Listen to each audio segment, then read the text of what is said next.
Welcome to the Astral Weather Report for March 12th through 18th. I'm Jeremy Gene Wilson with the Light Army. I come over here every 6 days to share with you the cosmic astrological influences that affect our behavior, right? So when the neutrino stream shifts, how that affects the way you think, the way you feel, the way others interact around you, so that this is not a disruption or creates conflict for you. It's something you can leverage to your own benefit. So the theme for this transit is visionary initiation.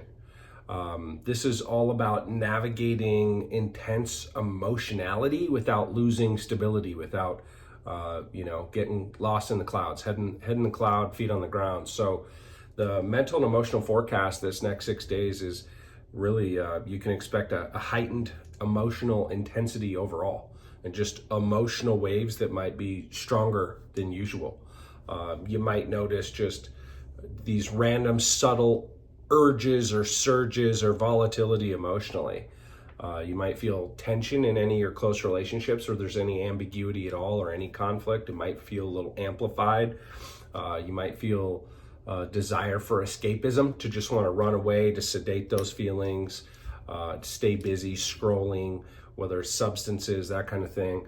But there, some situations just might feel a little bit more chaotic before clarity shows up, before clarity appears. So this is initiation energy though. So our emotional experiences are not random. This is not just, oh, the transit's here, so everything's amplified, like I'm on some kind of spiritual menstrual cycle. That's not it. This is truly exposing and training emotional maturity. Every single one of us has room we can grow. So the lesson this week is really, not that intensity is the problem, it's our capacity, and more importantly, our reactivity as it relates to intensity. So the reason this is, the sun has moved into the 36th signature. It's gate 36 in human design. It's known as the gate of crisis. It's known as bringing with it emotional turbulence. In the I Ching, we call it darkening of the light. Like I said, the way this shows up in a distorted way, if you're not aware of it, it's just unnecessary drama and emotional escalation, just reacting before seeking understanding. So the way to align is really just to demonstrate courage in the face of uncertainty and exercise some emotional maturity, right? Emotional intelligence has 4 levels. Level 1 is awareness of our own emotions. Level 2 is awareness of management of our own emotions. Level 3 is awareness of others' emotions, and level 4 is management of others' emotions. So just keep that in mind, right? Learn through experience. Everything is win or learn. Nothing is permanent. What did I learn from this that I definitely want to make sure I avoid in the future? What did I learn from this? I definitely want to make sure I do again in the future, because it worked. That's how we build SOPs. Just improve your operating procedures and methods, whether it's personal or professional. The core lesson of the 36 signature is just really that, emotional storms refine our resilience, but only when you really stay present inside them, right? You can choose to let this refine you, define you, outshine you, or you can choose to leave it behind you, right? Don't be confined. Be open to learn. Anyway, the Earth has moved into the 6th signature. This is gate 6 in human design. It's also a gate of conflict. Comes with it emotional boundaries in the I Ching. We call it the hexagram of conflict. This can show up in a distorted way just by avoiding confrontation. How do I say this? Here, I'll paraphrase, Joseph Campbell's famous quote: "The cave you fear to enter holds the treasure you seek." Conflict avoided is conflict multiplied. So this can lead to a little bit more avoidance, even defensiveness, not taking responsibility for our part in the conflict, which then brings with it emotional tension. So the best way to utilize this energy, this gate, this transit, is just to realize where you need to set healthy boundaries. First with yourself. Maybe it's a bedtime. Maybe it's around your daily rituals. Maybe it's about eating, spending, sexual habits. I don't know what that is, but where do you need to set some healthy boundaries? Set a new standard, a new boundary to enforce it, some rewards and consequences. Honest dialogue, first with yourself and then with others. you can't resolve conflict unless you first are able to identify and get clear on it. And so this is a great opportunity to exercise some conscious conflict resolution, right? Some of you know I teach CPR, right? What is the content? What is the conflict? What is the circumstance? What is the problem that is showing up as a pattern that you want to prevent from showing up in the future? What is the ideal resolve? What is the ideal result you'd like to find in resolution? Be sequential. And most importantly, ask the question, what can we do together to resolve this? Really seek potential solutions. Avoid escalating any emotional situations this next 6 days if possible. Be a witness to it. If you can move in a healthy way to resolve it, great, but don't just stir the pot or rock the boat just for the sake of the emotionality of it. And definitely don't react before you have done research and fully understand the full context, right? The emotions are going to be amplified and the logic to back those emotions might not be there. So don't create drama just to break the discomfort. I'm sick of it. I can't do this anymore. I'm done. Those kinds of statements internally over anything are never going to serve you.